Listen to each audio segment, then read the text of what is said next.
Hey, what's going on, guys? It's your boy Breeze coming to you with a new NBA 2K16 tip. Today, guys, I'm going to be showing you my new point guard build and what I believe to be the best Pro-Am point guard build in the game. Now, as you can see right there, I am a 95 overall currently. I'm still working on the badges and upgrades.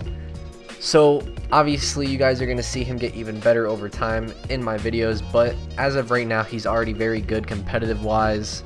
And, you know, I figured I'd show you guys this build because this is what I'm running exclusively. So as you guys are going to see, if you want to run this build, you're going to want to go with point guard. You want your scoring style to be inside. Now, a lot of you were pretty much already assuming and guessing that I'd switch to an inside guard after you saw my last video where I was just dunking on heads left and right. And I wanted to actually make that a point of emphasis in that video. That's why you pretty much only saw me dunking on heads in that video. I wanted to show you guys, you know, I'm back and I'm a new player. And I'm going to be going over why I made the switch later in this video. But for now, just make sure your handedness is right if you operate mainly on the right side of the court, and left if you operate mainly on the left side of the court. Max your wingspan, body length, just keep it around where it's at, and your shoulder width, max that. Now, back to the handedness. Oh, and by the way, make sure your dominant dunk hand is either, of course. But back to the handedness. So this is actually the opposite of what I used to run. Because as you guys know, as a shooter, I always made this a key point of emphasis if you wanted to knock down your shots off the dribble. I would say if you operate mainly on the right side of the court, you want to be left-handed so you get a more fluid and quicker release. And obviously vice versa, you know, if you operate on the left, you want to be right-handed. Now with this, if you're an inside guard, you're driving to the rim a lot. If you operate on the right side of the court, you want to be laying up with your dominant hand because you're not always going to be dunking on heads. Therefore, that's why I switched my handedness to the right hand, because with my dominant hand being right, operating mainly on the right side of the court when I'm driving to the rim and I'm not dunking, I'm always laying up with my dominant hand. Now, you don't take a huge hit laying up with your off-ball hand, but it does help a little bit to lay up with your dominant hand, especially in contact. And one thing that really helps you finish through contact is Relentless Finisher. As you can see, I got that badge right there. To get that, all you really have to do is just drive to the rim a lot. You'll eventually get the badge after a couple games. Just drive to the rim a lot, and you will get Relentless Finisher. Now, other than Relentless Finisher, obviously there's a lot more badges I'm going to be going for, such as Posterizer, Pickpocket, Interceptor, Dimer, you know, just a lot of offensive badges in general. But really, the key offensive badges that you guys need to have as an inside guard are Relentless Finisher, Posterizer, Unfazed, and Microwave. Now, I will be showing you guys how I get Posterizer when I do get it, but currently I'm going for my upgrades. Once I finish off these upgrades, I will start grinding for my Posterizer and my Unfazed. And the reason why you guys are going to want Unfazed, I will be going over in a future video, but let's just say that that badge is super OP if you know what you're doing. Because Unfazed, if you know what it means when you're hot in this game and your actual boost that you get from getting hot in this game, Unfazed really helps you out a lot. It can really take your outside guard who can't shoot, and it can really turn him into a knockdown shooter, while, you know, obviously sustaining his stats, driving to the rim, and making those even better as well.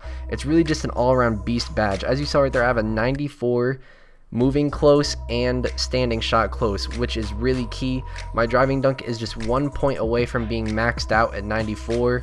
Plus, I'm 6'3", so obviously this build super key. I have a 76 mid-range, which really isn't that bad. I knocked down plenty of mid-ranges with that 76 mid-range. You just got to be wide open. But of course, with the Unfazed badge, a lot changes once you get that badge, and you'll be knocking down threes even. I mean, I have a 73 3, and with the 73 3 ball, if I'm wide open spotting up, I can knock down from anywhere. However, with the Unfazed badge, you can pretty much knock down from anywhere on the floor. You just gotta know what you're doing. And with the Unfazed badge, I mean, with this inside guard, guys, you can really knock down off the dribble. You really just gotta get going inside, and then you can knock down off the dribble from pretty much anywhere on the floor, turning you into a pretty much unstoppable guard. But of course, I'll be going over all of that with the Unfazed badge very soon. So, as you guys are gonna see right here, going to be showing off a little gameplay. Now, the reason why I switched into an inside guard is because in this year's game, 2K is kind of starting to go back to their old ways of the old 2Ks before a lot of you probably started playing, because 2K has really blown up over the past couple years, but 2K was not always a shooting game. You know, in the past couple years, 2K14 and 2K15, when 2K really started to blow up, jump shots have been super OP compared to years past. In years past, guys, you could not shoot off the dribble as consistently as you could in the past couple years.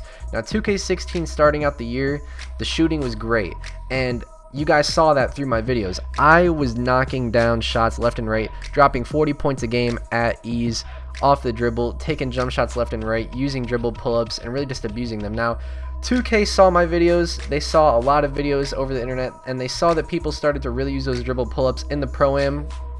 So obviously they tone those down. Dribble pull-ups are really a non-factor. You could be wide open, you shoot a dribble pull-up, it's almost fake how bad they are. You could be wide open, you're going to miss most of your dribble pull-ups. So really, as soon as they announced this road to the finals, this whole tournament they got coming up, I knew that I was going to have to make a change, and I was going to have to go back to my old playstyle. And that is just using a playstyle that revolves around driving to the basket.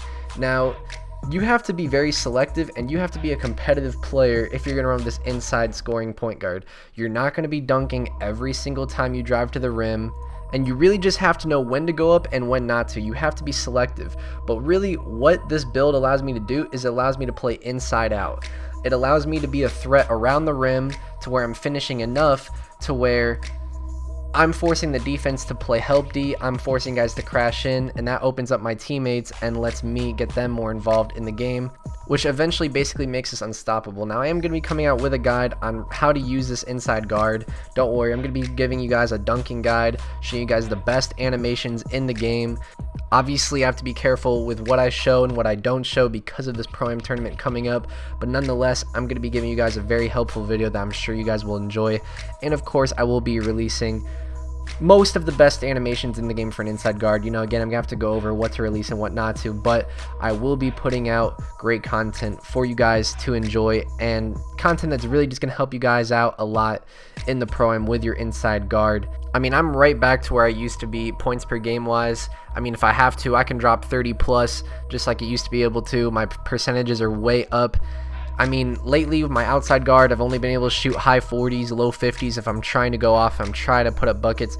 But with this inside guard, I know what I'm doing, and I can finish enough around the rim to where I'm back up to around 60 to 70% from the field. So a guide showing you guys the best dunking animations coming out soon, best animations in the game for an inside guard coming out soon, signature styles, all that. So go run with this build, guys. If you're running with a competitive Pro-Am point guard, you guys are definitely going to want to start running with this build. It's a great inside out build, and if you guys are a pass first point guard, you're a floor general, this build is definitely the build for you. So with that being said, guys, as always, this has been your boy Breeze. I'm signing out.